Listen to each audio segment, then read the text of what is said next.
1,000 ලොකු බල 1,200 කෙරවල 1,400 මාළු තියෙනවද? අද මාළු පොඩ්ඩක් තියෙනවා පොඩ්ඩක් අඩුයි ඊයේ කොට අඩුයි බෝල්ලු 750ට 800ට කෙලවල්ල 18 බලයි 800ට මෙච්චර තමයි දැනට අරගෙන තියෙන්නේ. ඊපස්සේ දවල් ළමාලු ආව ජන්න.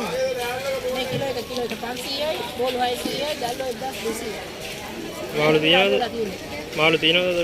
මාළු ටිකක් තියෙනවා.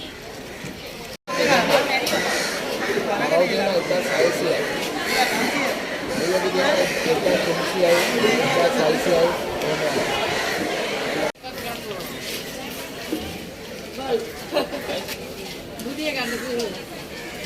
ඒ මලේ 300 තියෙන 300. හා. දැන් ඔය ගාන හරි මේක මම වාට දුන්නා.